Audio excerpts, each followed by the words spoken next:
few months ago, an English client of ours expressed an interest in hunting in Cameroon. He had been traveling for quite some time to many countries with my friend Anton Tonchev from Skopje.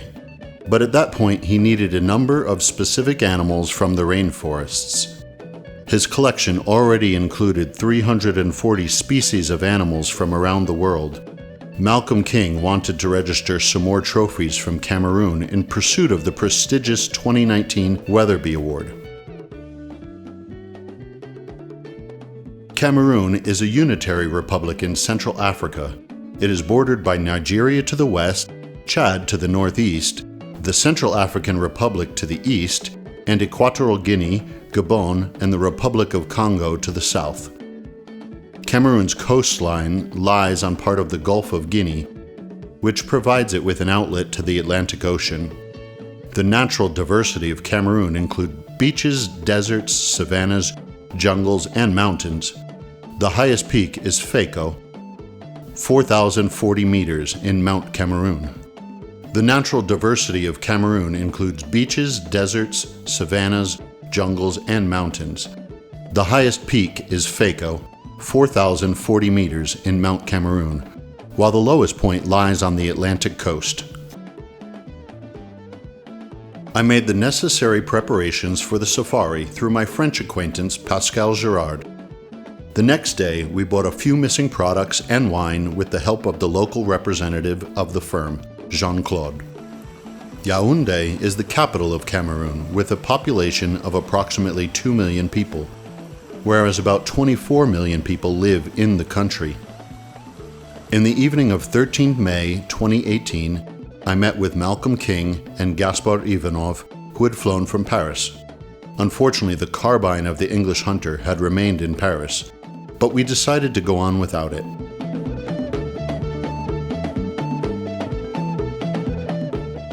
Malcolm King has been actively engaged in trophy hunting worldwide since 2000, 18 years altogether.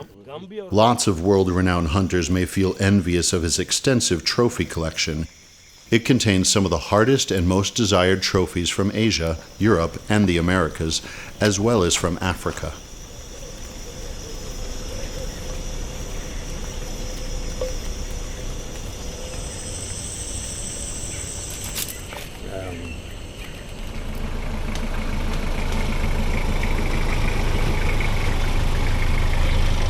We set out after breakfast at 9 a.m. on 14th May, led by Jean-Claude.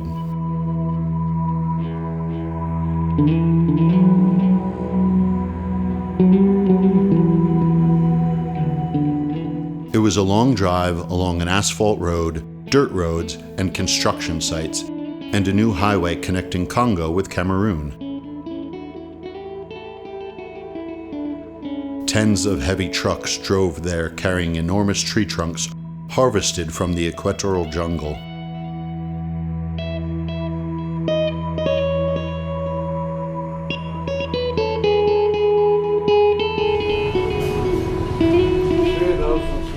Yes, okay.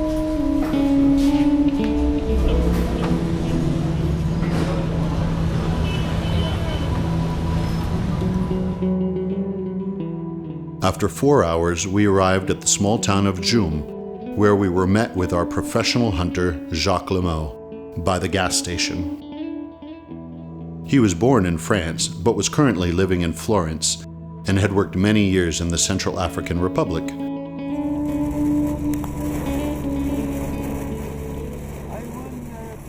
A heavy storm and pouring tropical rain, a typical phenomenon for mid-May, caught us on the road. Branches and entire trees were falling and blocking our way. It was 8 p.m. that we finally managed to get to the jungle camp.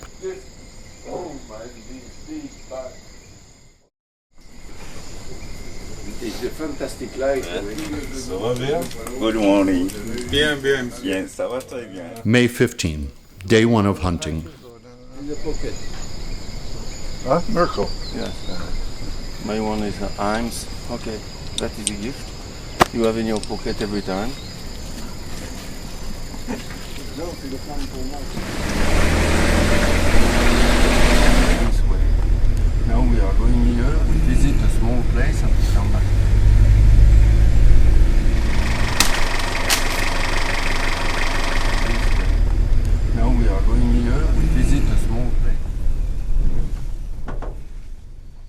Only 30 minutes after we'd set out with the Jeep, the trackers showed us the fresh trails of 2 forest buffaloes.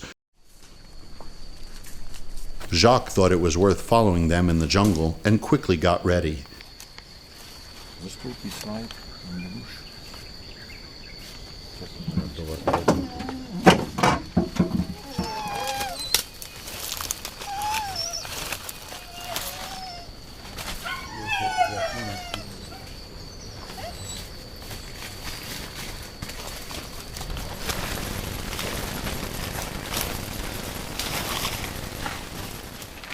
Soon, one of the pygmies' dogs was sent to track, and hardly a minute had passed when we heard it start barking. We headed off towards the buffaloes as quickly as possible in the thick and hard-to-pass jungle. The people at the front were making their way through the prickly lianas and the aid of pruning shears and machete.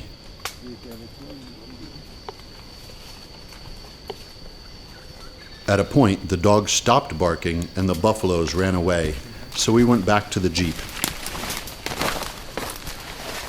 C'est bon? Vous êtes chaud? On a fait la connerie avant de partir.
Later, we visited a salt deposit where we found dozens of fresh buffalo trails.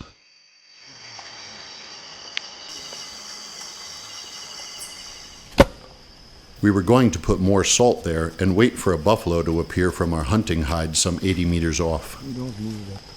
Okay.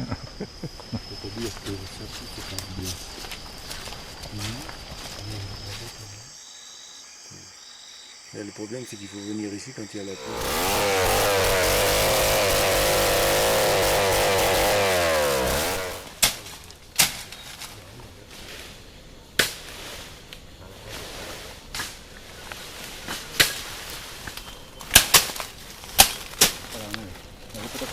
You can't change anything, so they are working like that. And What is this? Oh yes, very dangerous, poison. I don't know.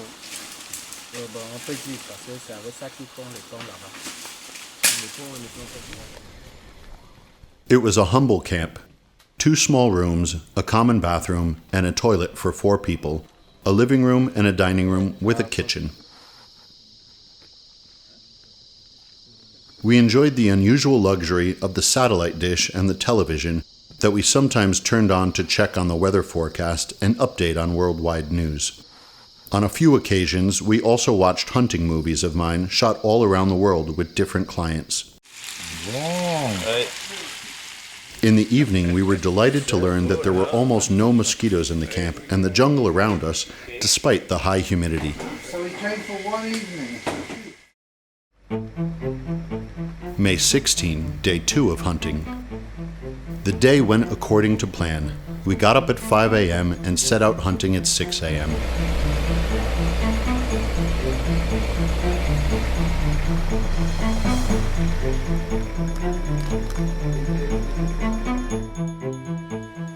We drove for quite some time on the roads shaped years ago by the French company that used to harvest timber in the jungle.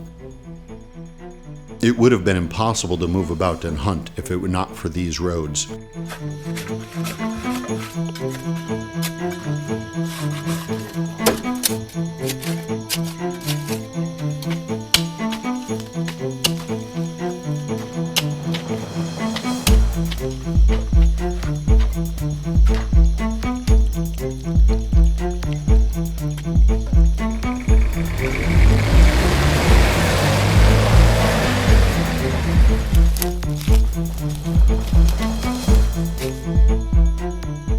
We caught old trails of an elephant and buffaloes.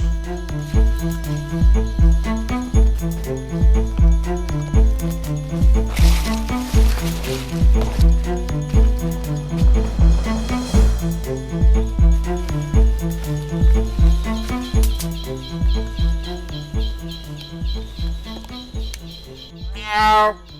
Meow. Meow. Meow. Meow. Meow. Meow. Meow. Meow.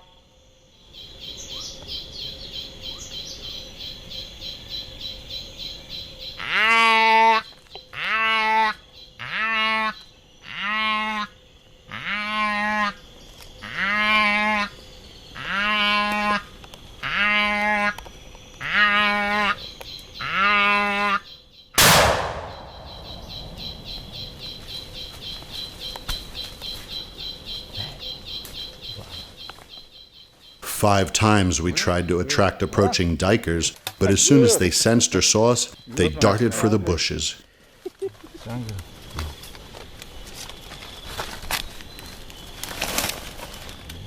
He wasn't going to come any closer.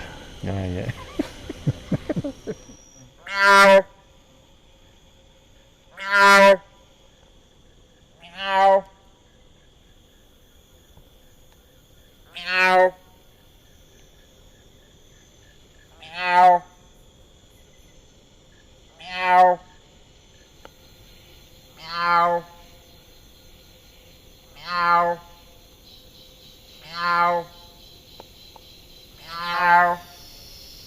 Meow. Meow. Meow. Meow. Meow.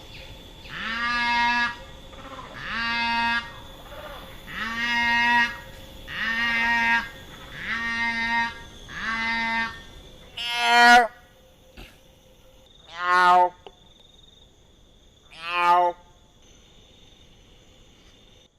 It was not until our fifth attempt, and thanks to the cries of a pygmy, that we managed to shoot a mid-sized diker.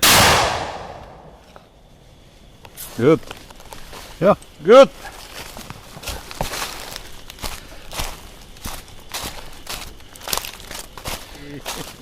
Bro! My friend. Endlich. Huge trophy, huge. It had an orange-brown coat and was darker at the back, a black-backed diker. That was the first trophy of our hunt, and Malcolm was visibly pleased. Second day of hunting, and we were up at 5 o'clock this morning, so we were out a bit earlier today to try and catch the daylight. And we see lots and lots of tracks, but a couple of Peters, that was all in the road. And we started to call for the dikers coming to the forest. And this was our fifth attempt. The first one we shot, but it was very difficult, very thick, and so I hit all the trees, all the branches, but not him. But this one, no problem. We got him, he came in just nice, and we shot him. So we have a very nice trophy.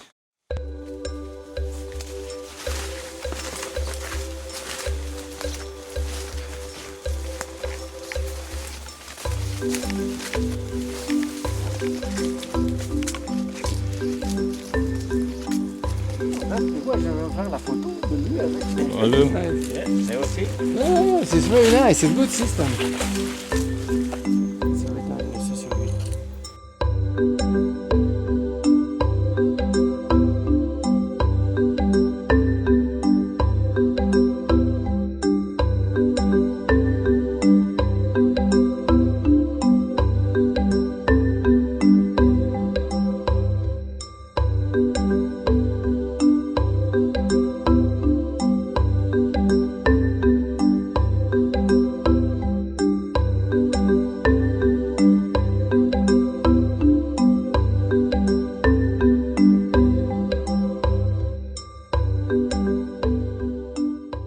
Later, I had the chance to take photos of various birds, gorillas, and even Red River hogs around a swamp.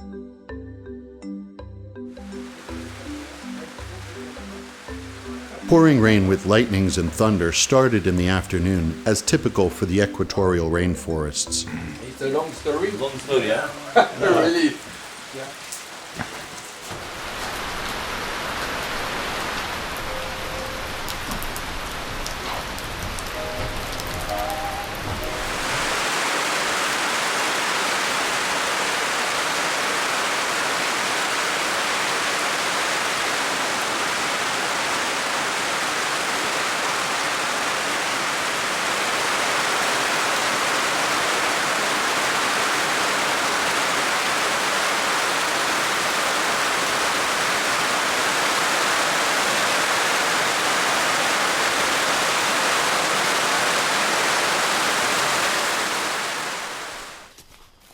After that, we went out hoping to come across some animals.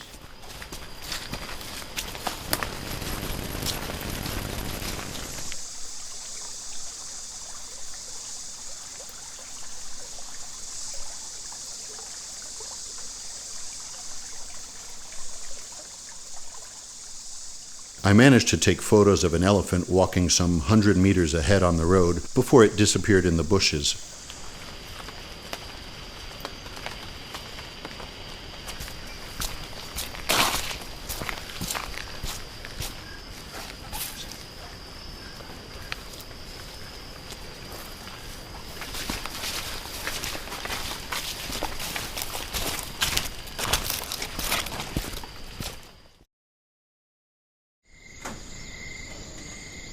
May 17, day 3 of hunting.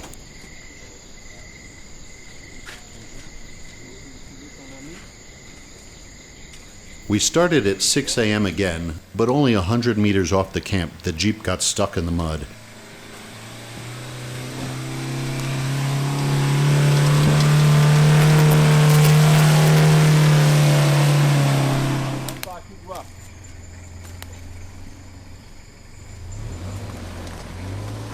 We had to dig and push for quite some time before we got out of the trap.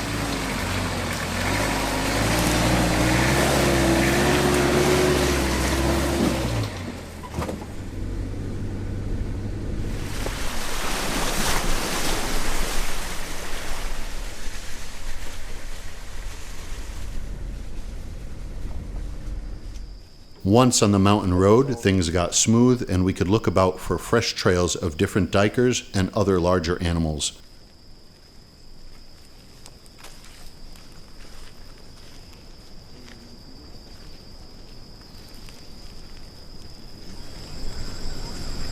Yesterday we... Yes.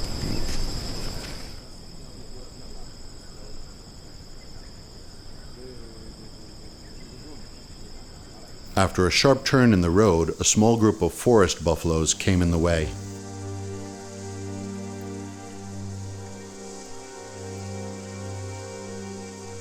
Our guide Jacques was quick to examine the animals and confirmed that Malcolm might shoot at the largest male buffalo.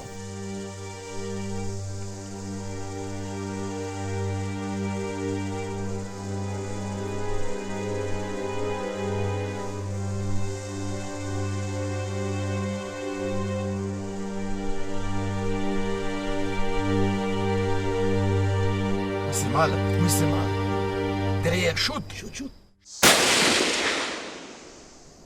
Shoot again! Again! Again. After the shot, the animals darted left and disappeared in the jungle. 10 minutes later, we were onto their trails.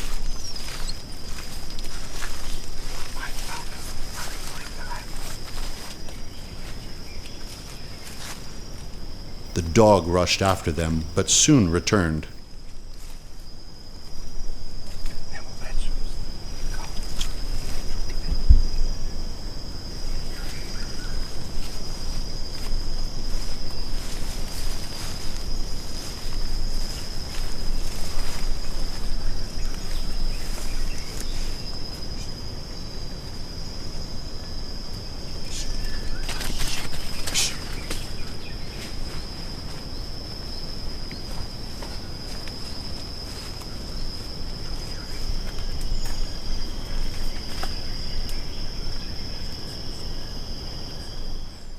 We did not need the dog to find the first drops of blood that turned into trails.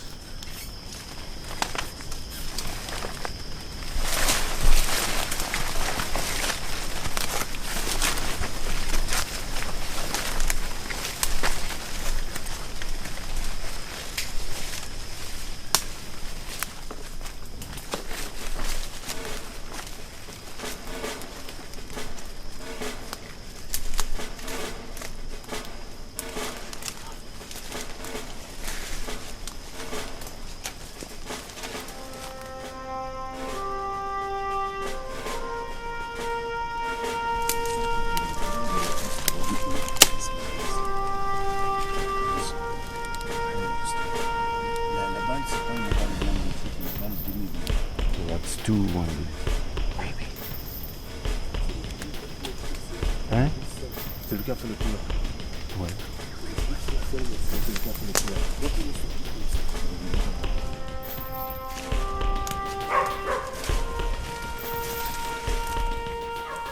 We set the pygmy dog in that direction, and it started barking only 20 meters left of us. The wounded buffalo must have hidden there, and we had missed it, while it was ready to attack from the rear.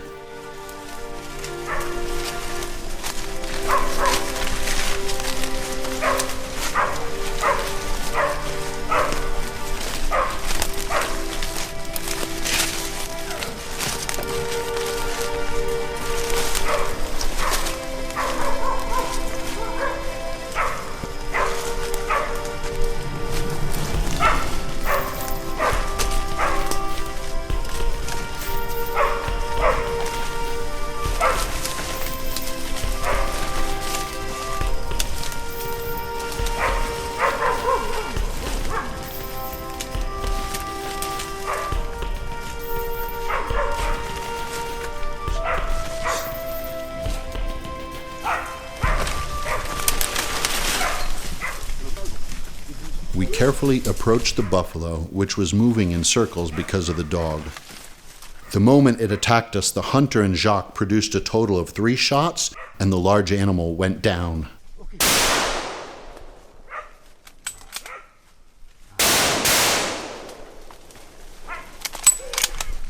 Okay, Dad! Okay, Dad!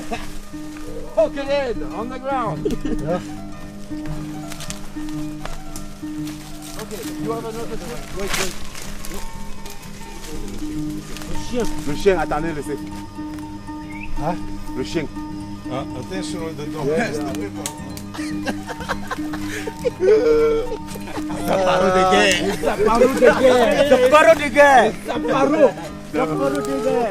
Thank you.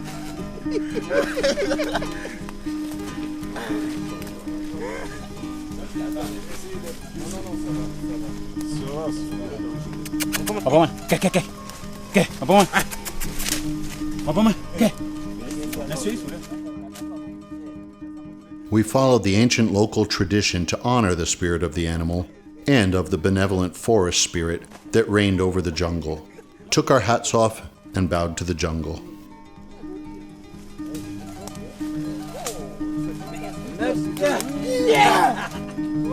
It's fantastic trophy. Yeah, it's a real jungle forest.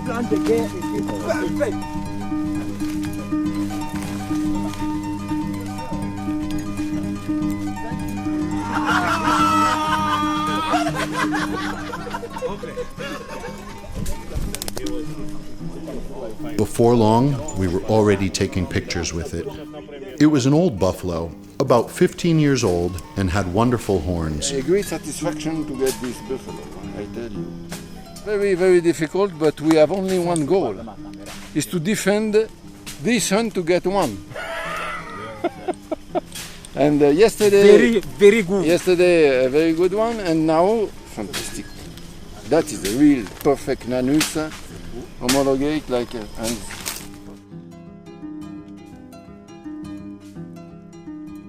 Malcolm King had not expected such an early stroke of hunting luck. It was only his 3rd day in the jungle, and he had already got the hardest African trophy, a forest buffalo. There are famous hunters who have tried to gain such a trophy for 2 or 3 safaris in Cameroon, but with no luck.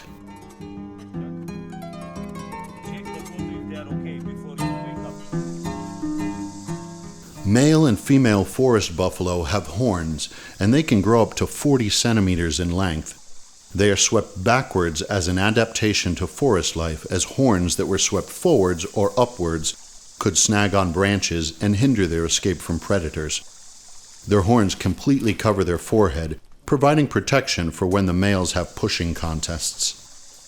Their coat can range in color from bright red to dark brown, and males, especially, will darken with age.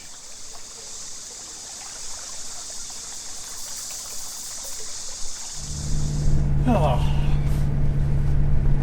Thank you. Thank you. No, thank you for your shots. It was that the important. The first bullet for the wounded animals.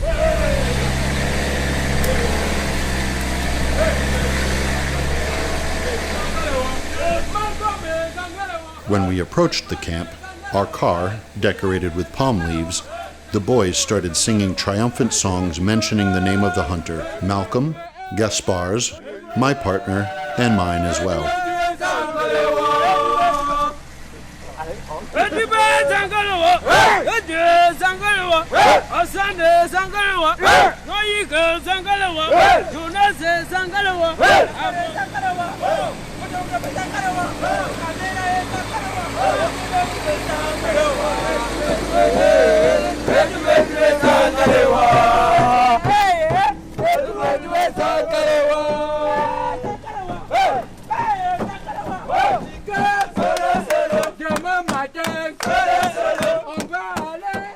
In the camp, we were also greeted with songs and twigs with green leaves and flowers.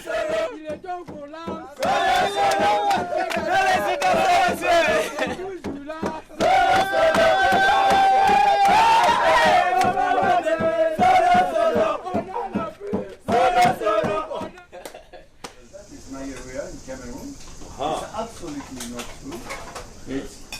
And there was a big agency in SCI this year. Then they quickly skinned the buffalo and cut it up. Because of the intense heat, they immediately started to smoke the cuts of meat. This was the only way to preserve the meat in the heat and humidity. They gave me the right, and I told to the government, I have a report, it's not good enough. The locals refer to Cameroon as Africa in one country, or Africa in miniature. It is simply the beating heart of Central Africa, a wild mosaic of active volcanoes, black sand beaches, deep tropical forests, and surreal sand landscapes, broken by the weird rock formations of Sahel. The country is a unique miniature of Africa because of its ethnic and cultural splendor that, like the motley cloths used by the local women for their clothes, carpets its entire territory. There are French-speaking and English-speaking regions in Cameroon and more than 250 local languages. The country is a vast ethnic and linguistic mosaic that, unlike so many of its neighbors, enjoys significant stability. Cameroon is not the classic African state. It is foreign to civil wars and infighting, and the industry is relatively well developed.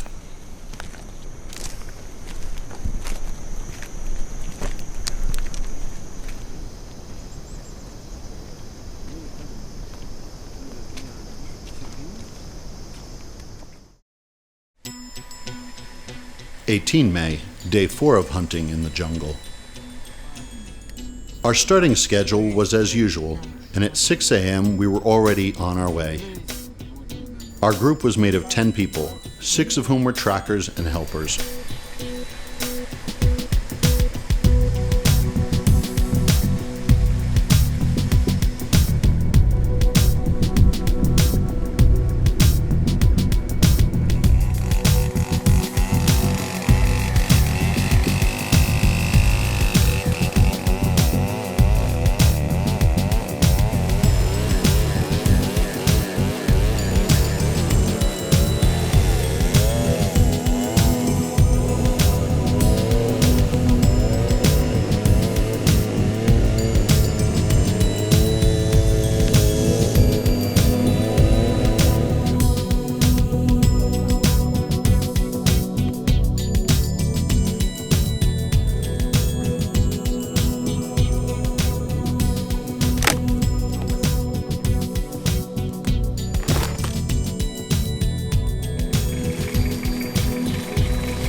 It took us more than 4 hours to get to the spot where Jacques had seen fresh trails of large sitatungas.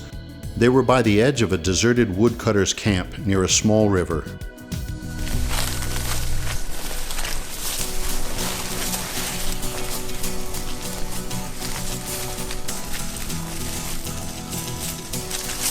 When we came the first evening, you remember? Here there was absolutely no one track. You remember? And you know, that is a good one.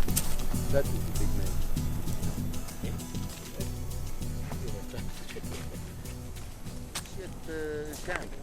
Why? I don't know. And my idea is to open this corridor and to have one stones, to have the animals on the stone. You think it's possible to open?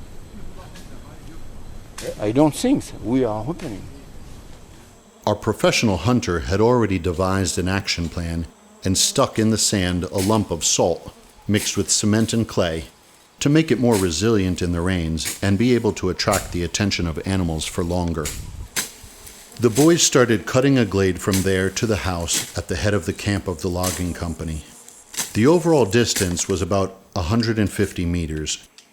Jacques' idea was that the hunter may try to shoot at the sitatungas from the veranda of the house if the animals were looking at the salt that we placed. We were to return to that place after the first rain in the region. Thus, so far, rain, regularity remain unchanged. Every 2 days for 2 hours or longer. 19 May, day 5 of hunting. That morning we were efficient in escaping the mud on the bad shortcut from our camp to the major forest road shaped by the trucks that used to transport large trunks from the jungle years ago. We took a new direction on a long-forgotten road, which, explicably, was covered by tens of fallen trees, both small and large. We had to make frequent stops to clear the road for the pickup truck. Half an hour later, we left the car by yet another barrier, and while they were cutting the tree, Malcolm and I continued on the road, led by 2 trackers. The leopard is hunting the pig. For quite some time, we followed the trails of a group of hogs until we came across the trails of another secretive hunter who had been after them. They were the fresh trails of a mid-sized leopard. C'est pendant la pluie parce que regarde cette trace-là, tu vois, elle est un petit peu.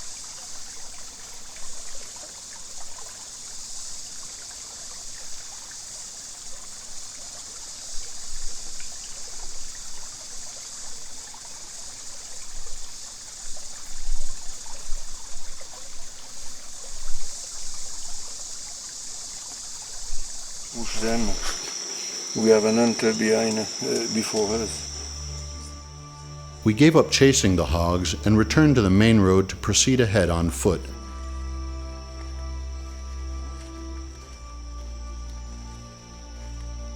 Rain had fallen there late in the previous night, unlike our camp that had not seen a drop. It is such a pleasure to uncover the mysteries of the jungle after the rain and to identify the animals that ventured there before you. Now we were after the trails of a small group of forest buffaloes and dikers who had walked in parallel.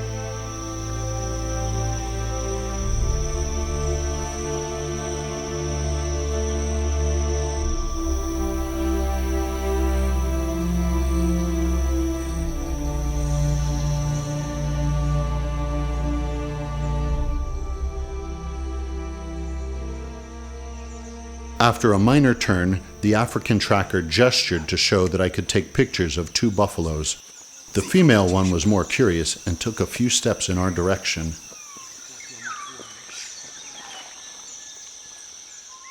The male one was much larger and would have made a good trophy. I had only a few seconds to take photos as they leaped twice and disappeared in the jungle. If we had not already gained a buffalo trophy, we would have been able to do it that morning because the large buffalo gave us a few seconds to take a look at him. C'était lui a décidé. Il a jeté encore pour le deuxième. I had a few seconds to take pictures of a Peter's Diker, but we did not shoot at it because Malcolm had already got such a trophy on his previous trip to Cameroon. We continued on the same road and again across the trails of another leopard, which seemed to have laid down on the road, tired and full of its evening feast of a Red River hog.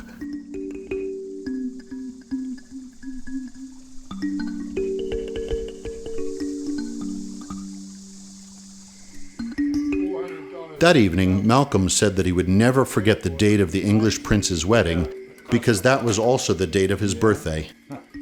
Naturally, we immediately proposed toasts in his honor and sang him a song wishing him health and joy and lots of successful hunting expeditions. He told us that if he won the prestigious Weatherby Award, he would start practicing all kinds of hunting, but for pleasure only. He would give up counting and chasing records.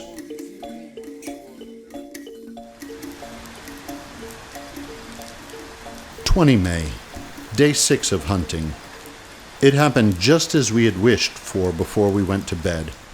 The rainforest god sent thunders and torrential rain at 4:20 a.m.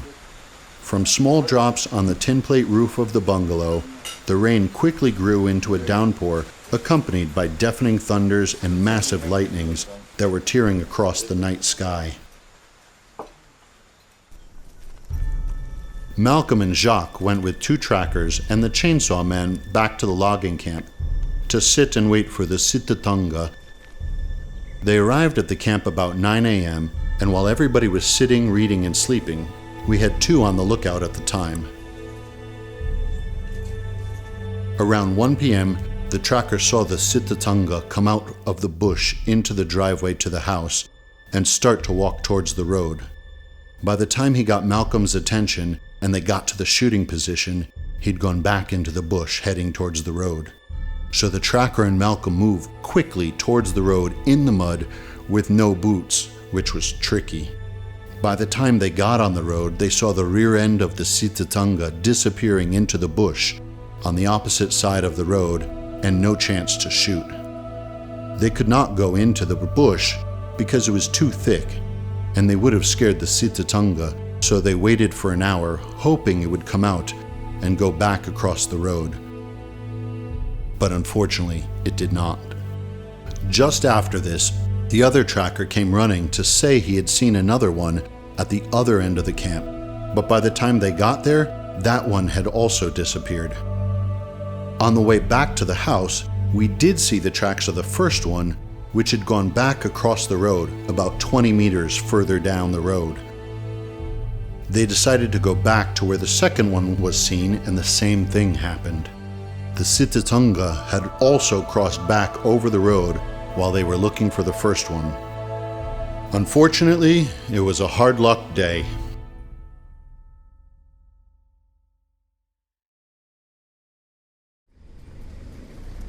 May 21. At 6 a.m., we again set off for the place where they had seen the large Sitatungas the previous day right after the rain.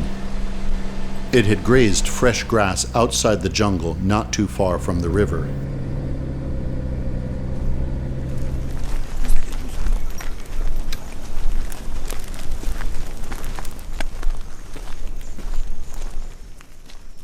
We took our stand at 10 a.m. on the veranda of the old house in the camp of the logging company.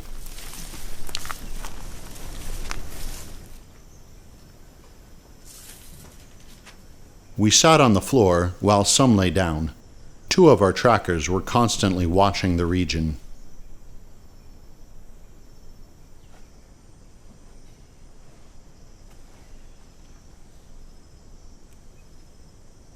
We were there until 4:30 p.m., but unfortunately there were no signs of animals that day.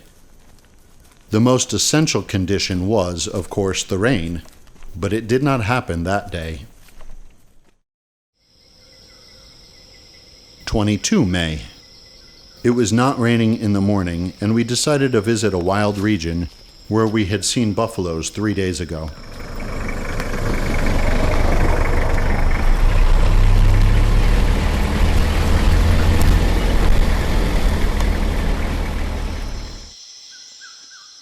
We we set out on foot with our PH, Jacques, and the hunter Malcolm King.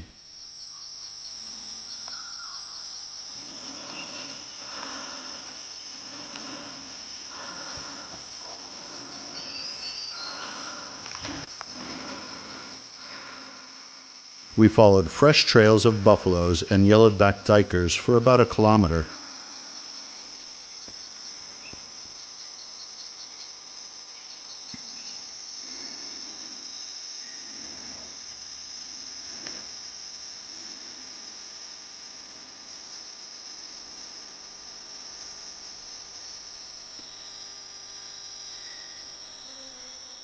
"30 minutes later, we heard the loud screams of a group of chimpanzees that had been scared away by something. A leopard might have been stalking them, but they timely guessed its intentions.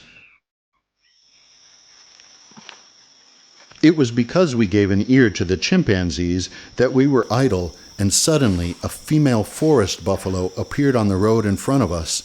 The distance was about 200 meters.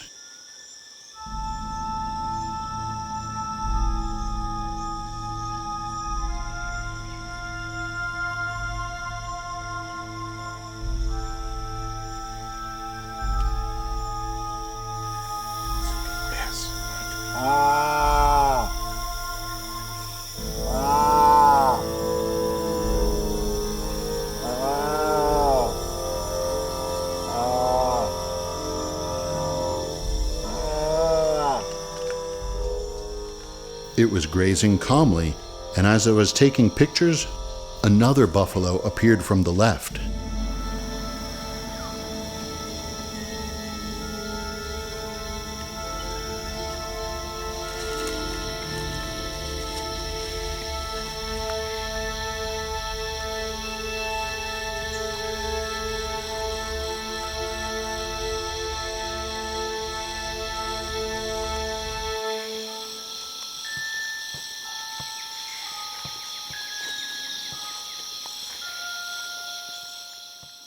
After that, I saw another female buffalo.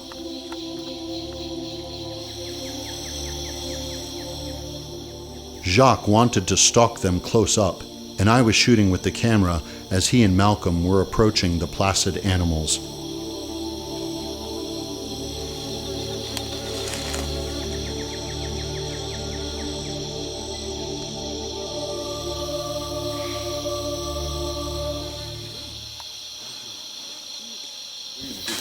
The tracker told the boat to put bullets. It was afraid because I was too close range. 23 May. The morning rain forecast did not prove accurate, and as usual, we took an old, long, unused road. There were trails of buffaloes and dikers everywhere, which encouraged us. With the third cry imitating a diker's call, something flashed before us, and Malcolm shot quickly with the old one-barrel shotgun.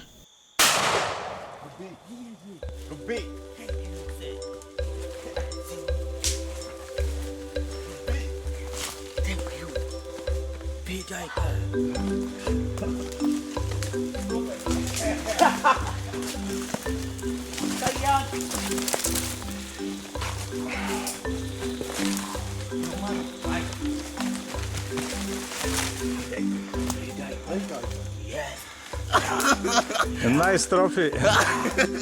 Oh. I bring the luck this time with me. Bring the luck. Yeah. Oh. Good. And today one more. Woo! Bravo. Woo!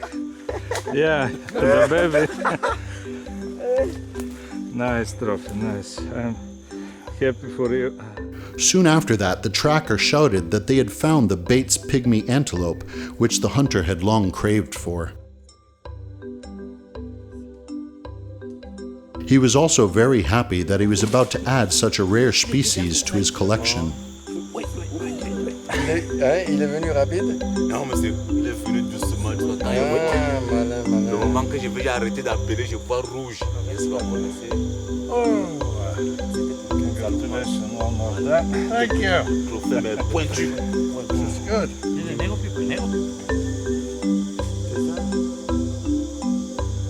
Yeah, just come in slowly. Turn. Non, bouge pas, il faut pas toucher ça. We didn't get the pig this morning when we tried, and then the yellowback we saw, and this one would have been a fantastic day.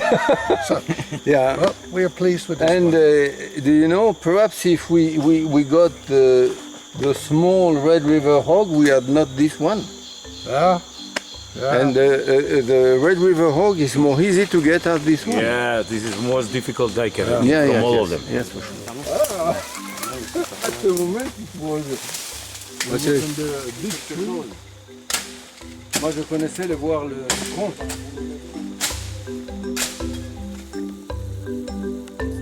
Non, ça fait pas.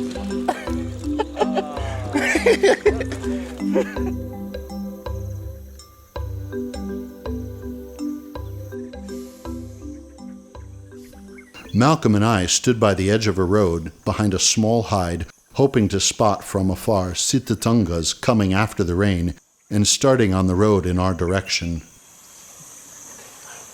You decide and you send me.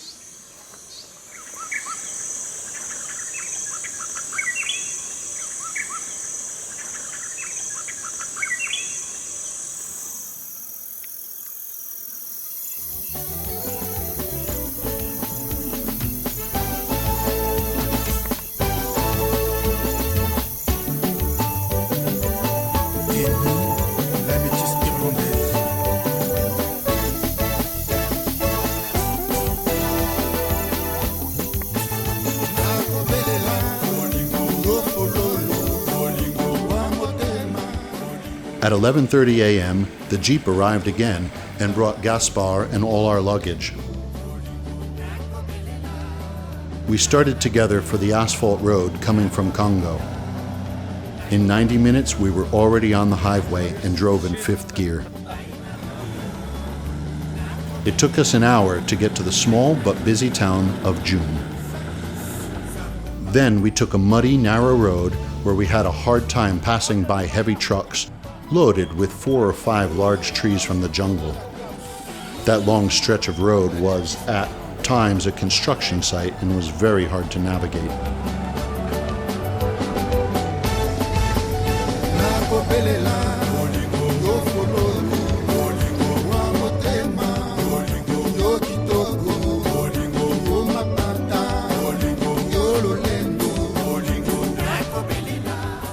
Our target was Yaoundé, where we arrived at 8 p.m. In the evening of 25 May, we took off separately for Paris to London and Istanbul to Sofia.